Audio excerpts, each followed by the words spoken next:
Hello बच्चों, let's read this question. So this question says, in the arrangement, coefficient of friction between the two blocks is nu is equal to 1 by 2. The force of friction acting between the two blocks is, ठीक है, between the two blocks आपको यहाँ पर force of friction calculate करके बताना है, ठीक है। तो देखिए बच्चों, इस क्वेश्चन का की कॉन्सेप्ट आप क्या लिख सकते हैं, the key concept of this question is force of friction आपको यहाँ पर बताना है, ठीक है। तो force of friction will be the key concept of this question, okay. अब बच्चों देखिए, यहाँ पर सिचुएशन ऐसी है, आपके पास यहाँ पर 4 kg का ब्लॉक है, इसके ऊपर क्या रखा हुआ है, एक 2 kg का ब्लॉक ऐसे रखा हुआ है, ठीक है। अब देखिए, इस पर हम नीचे वाले पर हम 24 न्यूटन का हॉरिजॉन्टल डायरेक्शन में फोर्स लगा रहे हैं, ठीक है। ये देखिए, ये सरफेस आपकी स्मूथ है, ग्राउंड और जो नीचे वाला 4 kg का ब्लॉक है, इनके बीच में जो सरफेस है ये तो स्मूथ है, और 2 kg और 4 kg के बीच में सरफेस क्या है, रफ है, ठीक है। रफ है यानी कि फ्रिक्शन फोर्स यहाँ पर लगेगा, ठीक है। अब हमसे बोल रखा है कि the force of friction acting between the two blocks, alright. तो देखिए बच्चों, अगर मैं 2 kg के ब्लॉक और 4 kg के ब्लॉक पे एक पूरा कंप्लीट सिस्टम कंसिडर कर लेता हूँ, ठीक है। तो नेट मास कितना हो जाएगा, 6 kg, और नेट फोर्स कितना लग रहा है, 24 न्यूटन, ठीक है। तो अगर ये दोनों ब्लॉक साथ में मूव करते हैं, ठीक है, मैं पहली कंडीशन लिख लेता हूँ, if both blocks are moving together, ठीक है, if both are moving together, ठीक है, if both are moving together, अगर दोनों क्या कर रहे हैं, आपके साथ साथ मूव कर रहे हैं, तो इस सिचुएशन में देखिए इनका एक्सेलरेशन कितना होना चाहिए। नेट फोर्स लग रहा है आपका 24 न्यूटन, डिवाइडेड बाय नेट मास हो जाएगा 4 + 2 कितना, 6। तो 4 मीटर पर सेकंड स्क्वायर के इक्वल होना चाहिए इन दोनों का एक्सेलरेशन, अगर ये दोनों ब्लॉक्स क्या कर रहे हैं, साथ में मूव कर रहे हैं तो, ठीक है। अब बच्चों देखिए, 4 kg के ब्लॉक पे तो 24 न्यूटन का फोर्स लग रहा है, ठीक है। तो ये तो इस फोर्स के कारण हम बता सकते हैं कि ये तो मूव कर सकता है।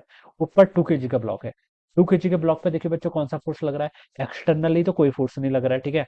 अगर हम जो हमें फिगर में डायग्राम में अभी तक जितना ड्रॉ है, उस पर तो आपका 2 kg के ब्लॉक पर कोई फोर्स दिखता हुआ नजर नहीं आ रहा है। तो देखिए, 4 kg के ब्लॉक पर 24 न्यूटन लग रहा है, इसके कारण ये आगे मूव करना चाहेगा, ठीक है। तो 4 kg का ब्लॉक 2 kg के ब्लॉक से मूव बोलेगा कि मैं आगे मूव कर रहा हूँ, तुम भी मेरे साथ मूव करो, ठीक है। लेकिन 2 kg का ब्लॉक कहेगा कि तुम्हारे पास तो 24 न्यूटन का फोर्स लग रहा है, लेकिन 2 kg के ब्लॉक पर कोई फोर्स नहीं लग रहा, ठीक है। तो 4 kg का ब्लॉक क्या करेगा, 2 kg के ब्लॉक पर फोर्स लाएगा, किस डायरेक्शन में, फॉरवर्ड डायरेक्शन में, जिसको मैंने स्मॉल एफ लिख लिया। This small F is the force of friction, ये कौन सा फोर्स आपका, फोर्स ऑफ फ्रिक्शन है, ठीक है। अब देखिए बच्चों, अब हम देखिए इसका अगर हम एफबीडी बनाए 2 kg के ब्लॉक की, तो इस पर 20 न्यूटन का फोर्स क्या लगेगा, डाउनवर्ड डायरेक्शन में लगेगा, दिस इज इट्स एमजी, ठीक है। ये इसका वेट लगेगा। और और देखिए, इस 2 kg के ब्लॉक को वर्टिकल डायरेक्शन में तो मोशन नहीं है, मोशन तो हॉरिजॉन्टल डायरेक्शन में है। तो ऊपर को जो फोर्स लगेगा, this is called normal, and this is applied by the 4 kg block, ठीक है। तो हम यहाँ से लिख सकते हैं नॉर्मल कितना आ जाएगा, 20 न्यूटन के इक्वल आ जाएगा। दिस बिकॉज देर इज, ये आपका वर्टिकल तो इक्विलिब्रियम पे है, ठीक है, वर्टिकल डायरेक्शन में कोई मोशन नहीं हो रहा है, ऑलराइट। अब हम यहाँ पर से देखिए फ्रिक्शन फोर्स निकालें, फ्रिक्शन फोर्स की जो आपकी लिमिटिंग वैल्यू होगी, ठीक है, फ्रिक्शन फोर्स की लिमिटिंग वैल्यू बोल दीजिए, या फिर जो आपका फ्रिक्शन फोर्स होगा, it must be lesser than और इक्वल टू, इसके इक्वल होना चाहिए, न्यू एस एन के इक्वल होना चाहिए। न्यू एस एन क्या है, कोएफिशिएंट ऑफ स्टैटिक फ्रिक्शन, जो कि 1/2 के इक्वल है, इंटू नॉर्मल, नॉर्मल आ गया आपका कितना, 20 के इक्वल, ठीक है। तो फ्रिक्शन फोर्स की जो यहाँ पर ये हो जाएगा आपका 10 न्यूटन के इक्वल हो जाएगा, यानी कि जो उसकी लिमिटिंग वैल्यू है वो कितनी हो जाएगी आपकी, 10 न्यूटन के इक्वल। यानी कि देखिए, इन जो आपका 4 kg का ब्लॉक है, इसका मतलब ये हुआ कि 4 kg का ब्लॉक 2 kg के ब्लॉक को मैक्सिमम 2 न्यूटन का फोर्स क्या कर सकता है, प्रोवाइड करा सकता है, ठीक है। अगर 10 न्यूटन के फोर्स, मैक्सिमम कितना पड़ा सकता है, 10 न्यूटन का फोर्स, ठीक है।